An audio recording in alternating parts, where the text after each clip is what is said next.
It's definitely my father. My father has instilled a lot of the business sense into me that I have today. Um, and that's the thing, I tend to look up to people like my father.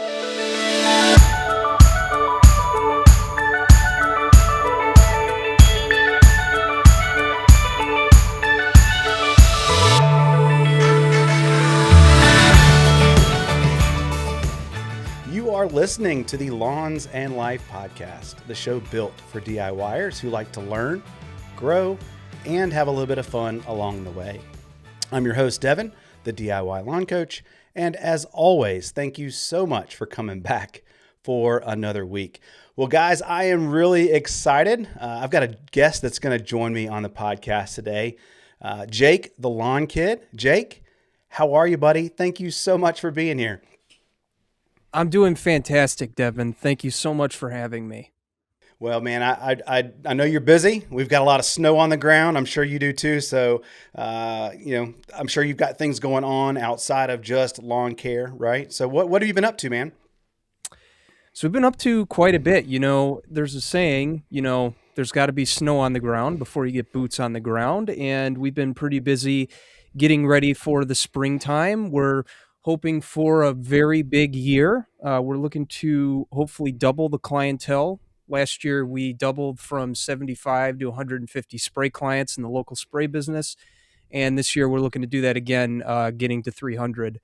So, yeah, we got some big things going on over here. And as far as outside of the channel, outside of the business, just a regular person trying to balance things and just working on myself. That's it. You always start, usually your videos, you always start with, get a cup of black. So, what is your go-to coffee? Do you have a particular brand that you like? So that's the thing. I'm not what you would consider a coffee snob. As long as it's black, I'll drink it. So K-Cups, like the Pete's, the French Roast, the Green Mountain, those are all good. I actually have a coffee maker right here in my bedroom. Perfect. Well, Yeah. we're recording this in the evening, so I'm not gonna. I was actually wanting to toast you to a cup of coffee, but we won't do that since it's late. I won't be sleeping at night if I had a cup of coffee. Me neither. Yeah. Yeah, yeah. So I don't know if you pay attention, but I'm located here in North Carolina, and we just got done last week. We had an ice storm. Got roughly 3 or 4 inches of ice, if you can believe that. And then we just got dumped 11 inches of snow on Saturday. So we are digging ourselves out of a snowstorm. So what's the weather been like there? What are you currently dealing with there? So this has definitely been a record year in terms of cold and snow. Normally we're very mild, at least we have been for the last 11 years. But I would say we're making a return to what the winters used to be like about 11 years ago. Probably not to that extent, but we've definitely had record-breaking cold and actually, I would say more like inches and inches of snow. We're not getting those like polar vortex Do snows. you enjoy, do you like snow? I mean, do you like it, or are you just like, hey, I'm done with it? So I'm going to be honest, I like it, but only because it means I don't have to look at the color of the street matching how gray the sky is. Adds a Right. little bit of, believe it or not, snow warms up the air. That's a known fact. That's one we could throw around, but it definitely warms up the air because of the reflectiveness. So that's always a cool thing, especially when it's really cold. So do you do any snow clearing? Do you do any like plowing driveways and stuff like that? Is that a service that you do? I used to back in 2022. That was my last year. And then I just decided it wasn't something I wanted to do anymore. I don't know about you, but I definitely can't stay up all night and live off 2 hours of sleep. I need my sleep. I need to recover. I'm human like a lot of people out here, and I just can't function like that. But I did try it. It was fun while I did it, but I don't miss it. Yeah, for sure. So can you talk? Okay, so you mentioned your business, and you said the word "we." Are you a solo? Do you fly solo, or do you have a team now that you're working with? We as in, the editorial we, the royal we, if you get that reference. So you're talking about doubling your clientele, and so that's a solo gig, right? So you're talking about doubling your volume. So what are you? Yes. So you're spraying. What are you doing? Yeah, so I have a kid who's been with me, Trevor, for a couple of years. He's going to be taking the remainder of my mowing route, and he's going to manage those people and keep them taken care of. And while he So wait a does minute, wait a that, minute, wait a I minute. Are you saying that there's a Jake the Lawn Kid? Is that what you're saying? yes, more like an apprentice. Okay. Yeah, Okay. yeah. All right. Okay. Keep going. I'm sorry, I didn't mean to interrupt you. I just thought that was fascinating. No, no, no, you're good. So I think it's cool because next year it's going to be a big year for us. We're laying the groundwork now so that he's going to, become an official member of the company. He's going to go out there. He's going to run his own truck. He's going to take care of the maintenance or whatever's left of it. And then I am going to be focusing solely on the spray side, doubling that, growing that. My bandwidth this year, I talked about this in a video I made at the beginning of the year, just that my goal is to focus on doing less and doing that one thing well. And that's what my goal is. And that's why I'm doing that. I've learned in life that you can't be everything to everybody. So you have to kind of narrow your focus and just do what you do and do it well and stop trying to be everything to everybody all the time. So that's great. Um, Absolutely.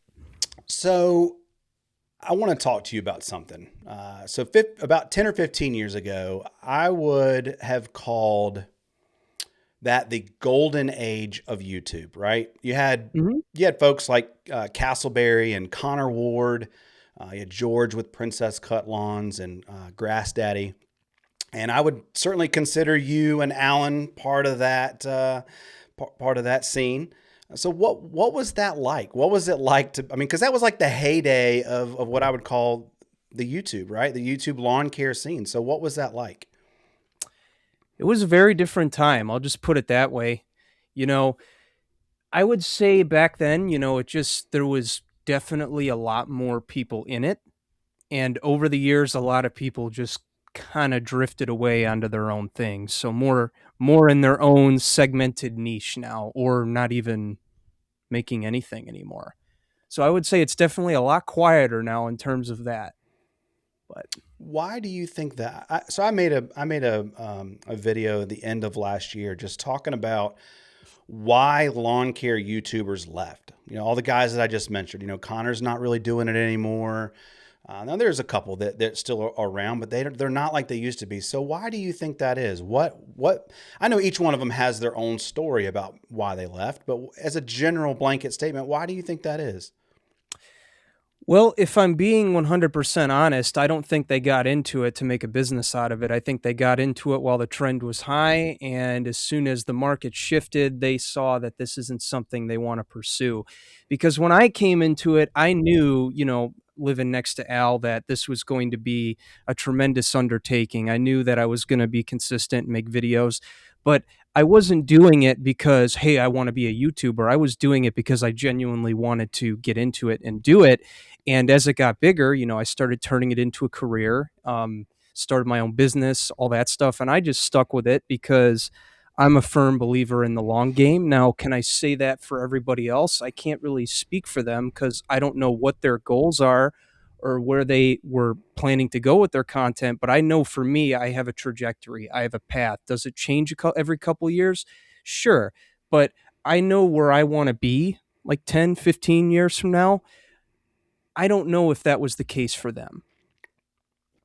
And again, I know you're not speaking for any one individual, but you know, in that video, I mentioned that I think for a lot of them, money became a big driving force behind and a lot Yeah, of partnerships and things with views. brands. Yeah, hmm And I think when they maybe first started, that, like you were saying, that wasn't their goal. I think it was just they did it for the love and the passion of doing it, and then the game kind of changed a little bit. So I think that's yeah. I very well don't. put. I don't want to say. I don't want to like come across from a cynical standpoint on that one. I hope that's not what's. But I'm just saying I don't know what their end goal was, or if they even had a goal. Maybe they got into it just for fun, and then obviously what happens with a lot of industries over the last couple years, because you just pay attention to it from the sidelines. I would say it just got a little too commercialized, and that was a little too much for some people, and they were just like, "That's it, I'm out of here." And some people, Something that I think you do really well, that and you vlog a lot. You do a really good job of vlogging. And I love vlogging. I it's something that I want to start doing more of. And I think that those creators weren't, I don't want to say like not technical, because even the creators today, they're so like by the book and this is what you have to do. And you don't really get to see who they are as a person. And I remember watching, Grass Daddy or Connor Ward, and like you got to know them as a person. They were almost telling you a story and then weaving the lawn care thing into it. And I think you do a great job of that. And I think today's creators aren't really doing that so much. It's more technical and product. I mean, what do you think about that? Well, I would definitely say a lot of people like to follow the algorithm. They worry about the algorithm. They go where the views are. They go where the attention is. And I would definitely say more now so than ever, you know, shorts are a big thing. Attention spans are getting smaller. A lot of that candy content, if you will, that does exist within the shorts, I would say that's where a lot of the attention is shifting toward. But that's great. And I've actually made some content. I've made some shorts that are kind of similar to that because at the end of the day, we want to reach out to new people. We want to bring them in. We want to help them Mm-hmm. as well. But I think one thing that can easily be forgotten with that, and it's something that I've been constantly reminded of over the last couple of years, is hey, this is cool, but we also need to make something that, keeps the loyal guys, checks Mm-hmm. in with them. Like, how are you doing? Like, let's have a conversation. That's what a lot of these videos I've been making this year have been about. Like, yeah, I can make a vlog about a video shoot or just brewing a coffee and maybe standing on the yard for 2 minutes. But what's cool about it is I can use that as an opportunity to have a conversation with those who have been around for a while. And it doesn't take off right away, but it connects with loyal people and it Mm-hmm. connects with more people in the future. So that's my view on it. Yeah, I 100% agree with that. And on my channel, one thing that I discovered, so I've been doing YouTube for about, this will be my third or fourth season. And I decided a year ago that I would rather go deeper with my audience than wider. Like I, I quickly realized that there's eyeballs on the other side of that screen that are watching you and learning from you and want to connect with you because I was that person. We were talking about the golden age of YouTube 10, 15 years ago. I was the other person on the end of that phone watching you and watching Al and watching these guys live their lives, and there was a story behind it, and I enjoyed that. And I think that's been lost to some degree. And I that's why I love your channel so much and watching you. And we're really fortunate as an audience that we saw you as a young man, and now to watch you blossom, it's just, to me, that's what makes it so cool, is to watch people grow, and it's just phenomenal. Hmm. So when what is like when somebody watches one of your videos, like what are like when or goes to your channel, like what is your goal? Like what are you trying to teach or do, or like what's the message behind your channel? So my goal nowadays is to definitely educate people who are my customers to other spray companies. I have a lot of people in their 20s who watch me who, believe it or not, took care of their lawn for several years and now are starting businesses, spray businesses, because they want to get into it. And quite frankly, I see a gap on YouTube where, yes, there's videos out there that explain the spray business, but I want to do it in my way where I'm very attention to detail, right? I want to give it as much detail as possible. I want it to be as easy to understand as possible because getting into the spray business, not a lot of people are willing to do it. But there is a select percentage out there, again, going deep into that audience who is willing to do it. That's who I'm talking to going into 2026. Why do you think that is that people don't want to spray? I mean, I'm talking about an individual. Why don't people want? I mean, there's plenty of guys that want to jump on a mower and mow, but why not the spraying? What's the downside, or what's the reason why? Well, I think everybody's, to be honest, afraid of the chemical. Everybody associates fertilizer with chemical, and there are stories out there, about what it can do. But From a health I think the standpoint, is first, that what you're talking about? From a health standpoint? Yeah, from a health standpoint, some people are scared of it. From a licensing standpoint, paying for the licenses. But to be honest, the health point, there's a lot of misconception. There's a lot of gray area around that, right? Because I could spray just fertilizer on a lawn and everybody goes, "You're spraying a pesticide. You're spraying poison." I've heard that one before a couple of times too. Mm-hmm. When in reality, we've talked about it. Anything that ends with "ide," that's Mm-hmm. what that's where you need to read the label. Label's law, be safe. But with fertilizers, I think of that more like vitamins, right? If it gets on your hands, it's not the end of the world. But if it's a pesticide, herbicide, always wear your PPE, practice all that stuff. And if you're messing with stuff that's more nuclear, do it at your own risk and be careful. That's my take. Yeah, so actually my neighbor that lives right next to me is works for a spray company and does a great job. And they don't do any mowing. They simply have a route that they spray, and he loves it. Now they do some aeration and seed and stuff like that in the fall, but do a lot of spraying, which is fantastic. So my question to you, and this is something I ask him a lot, is if you could tell your, and I'm not calling out your clients in particular, but just homeowners in general, if you are on a spray program, you've got a professional spray service, what advice would you give to them to try to maximize the service that you're providing? Like what would you want to tell them? I would want to tell them, make sure you listen to everything your spray guy says, like it's the gospel, right? Not to get religious or anything, but like the gospel. Seriously, if he says to water your lawn a certain amount of time, water the lawn a certain way. If he says to cut it at a certain height, cut it at that height. He's not telling you that just to tell you that. He's telling you that because he wants to see your lawn succeed, right? There's a misconception in lawn care. We need to blanket the lawn with this. We need to blanket it with that. But in reality, if we don't have the basic three, the foundational elements in line, then it's going to take a lot more work to yield the same result. If anything, maybe a little bit less, not good. So it's easy to look at something when you're not doing your part as the homeowner and be like, wow, my spray guy is not delivering. When in reality, you're not watering enough. You're not cutting it high enough. The list is endless, right? Mm-hmm. So when Mm-hmm. your lawn guy tells you something, just trust him. He Mm-hmm. he knows the grass in the area, especially if he's licensed, right? He had to go to school for that. He had to study the test for 3 months for that to know all of the different cultivars and how they work and how they Mm-hmm. grow.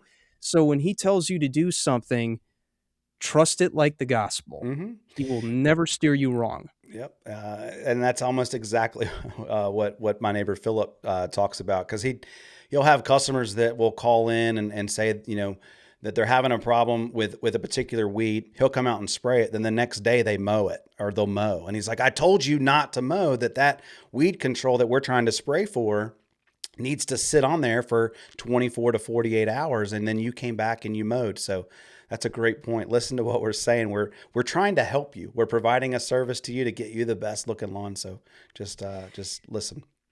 Yeah, that sucks too, because one thing a lot of spray companies will run into is not necessarily that, but they'll run into conflicts with the mowing company.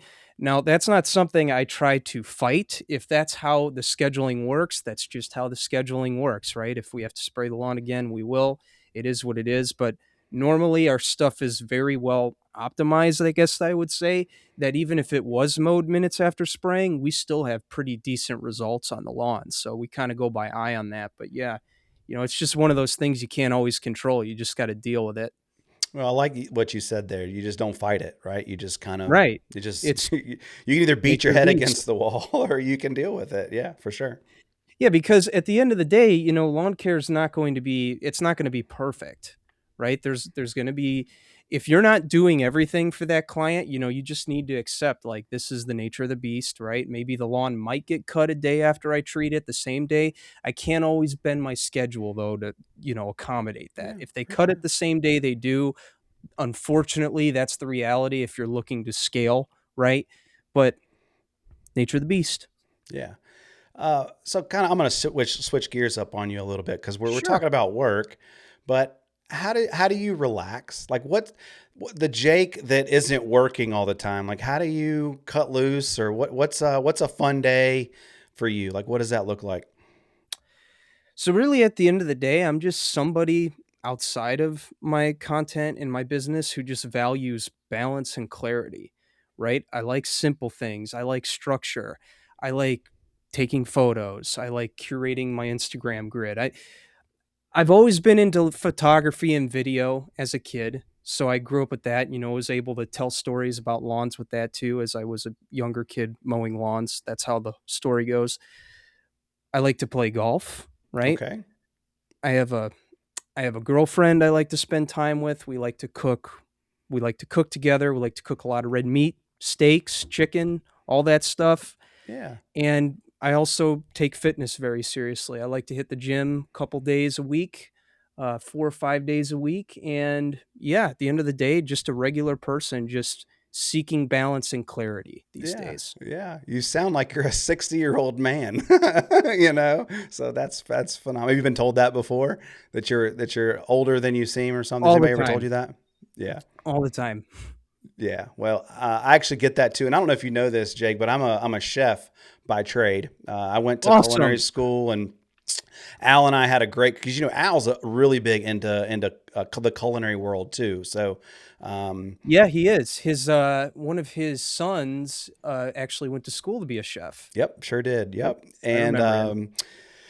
Al is a an aficionado with food. He loves really good food and loves to cook. So if you ever need any chef advice or need some grilling tips or whatever, give me a call, man. I'll help you out any way I can.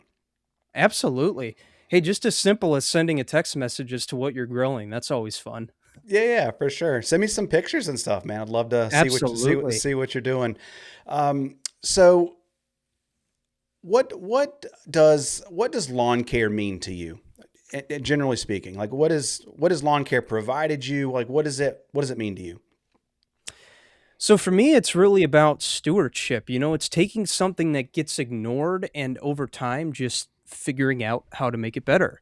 You know, Putting yourself in that situation where you take something from the bottom up over the course of months, maybe years in some case, it just does something that's really good for the soul, right? So I like the routine of it. There's something grounding about just showing up, doing the work, watching the progress happen very slowly as you put that time in.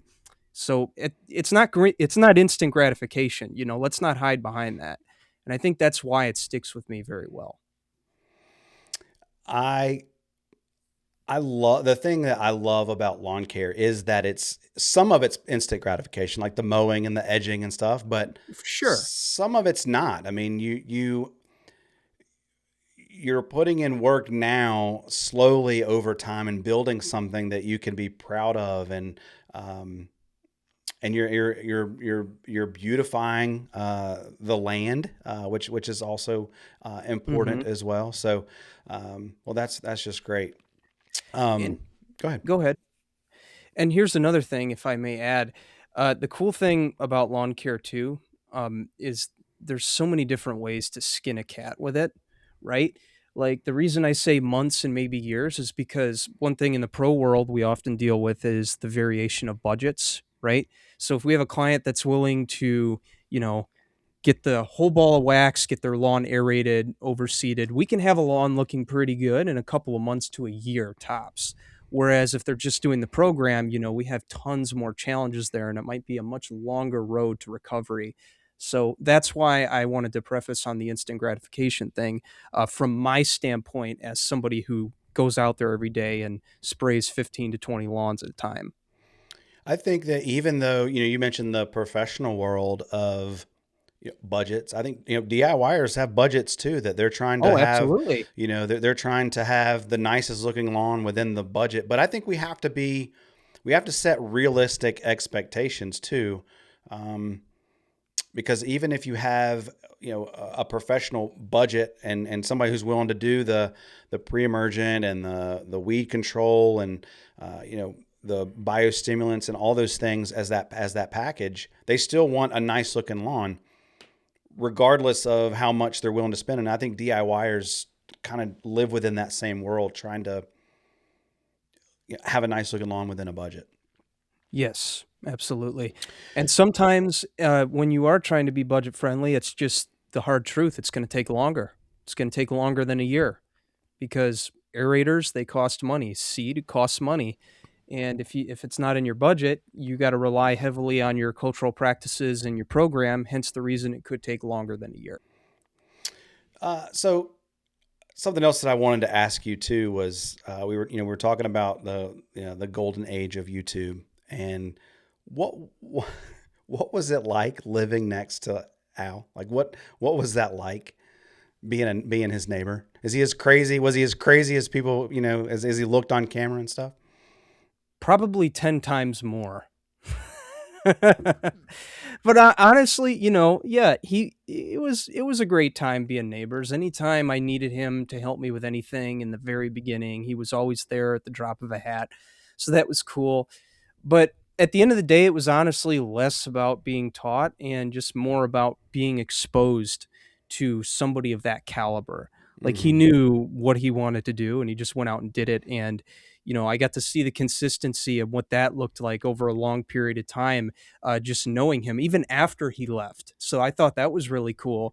And it really normalized, that mindset for me early, just taking care, like in my business, taking care of my customers, staying organized, not chasing the shortcuts, right? Playing the long game. But just seeing that environment made lawn care feel like a legitimate professional path instead of a side hustle. And yeah, I'm very, very grateful for that and what I had. And I wear that as a badge of honor every day. And I know he's listening to this. And if you are, Al, it's a pleasure to know you. Yeah, for sure. So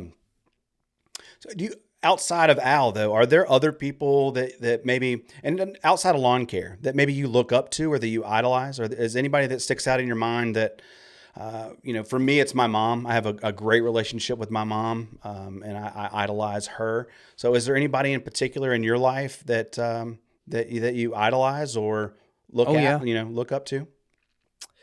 It's definitely my father. My father has instilled a lot of the business sense into me that I have today. Um, and that's the thing, I tend to look up to people like my father who, I don't want to say flashy, but just somebody who's disciplined. When they want something, they go get it and have a lot of skin in the game, if you will, Mm-hmm. right? In this world of not only lawn care, but business, right? Somebody who taught me well in terms of a lot of things in my regular life and my business life. So I'm very grateful for my father. Well, so I have a 16-year-old son that I hope and pray one day that he's that he says that about me, because that is as a dad, that is a huge honor, and I long for the day that my son is able to say that. So, He will. your dad has obviously raised a tremendous young man. So you should be very proud of yourself and the what you've accomplished and the man that you are and how successful you are. Because as a dad trying to raise a teenager, it's hard. It's hard to raise kids, and so you're obviously very successful. So I'm proud of you, and obviously wish you nothing but the best going forward.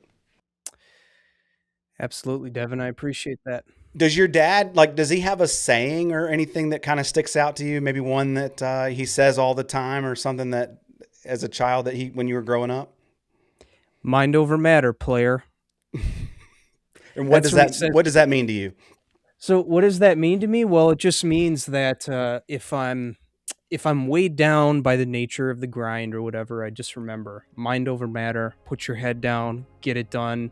Even if you're dreading it in the moment, right? Give it your all, give it your best, because you're going to be proud with the end result. That's what it means to me with everything. Oh, well, that's awesome. So Jake, I really do appreciate your time, buddy. I really do appreciate you coming on the show and just kind of talking with you and kind of get to see maybe a side of you that maybe some of your other other audience doesn't see. So what as we kind of wrap things up here, what can people expect from you with the upcoming lawn season? Like what's Jake going to be doing this year? Well, Jake's going to be making a lot of lawn spray videos this year from the pro side. And it's going to be educational for everybody, because any of my younger audience, even older audience, who've been doing lawn care for a while, who are looking to branch out and start their own lawn spray business. My goal is to be the guy who answers the questions for you. You have any questions, send them my way, and I'll see if I can make a video on it and help you out. That's what Jake the Lawn Kid's going to be in 2026. On to the future. Awesome. Well, I hope you keep vlogging, because I think that's don't ever lose that. Don't ever lose. No, I won't. I love vlogging. Don't ever lose the personal side of it, because I think, me personally, I enjoy watching you. I enjoy not only learning from you, but also the human side of who you are as a person, and watching you grow. And you say you got a girlfriend now. I hope that matures and blossoms into something, and then we have other little Jake the Lawn Kids running around. So that'll be just phenomenal. But Jake, thank you so much for coming on. Thank you so much for your time. Wish you nothing but the best, and stay warm, buddy. Thank you. Absolutely, Devin. Thank you. Take care.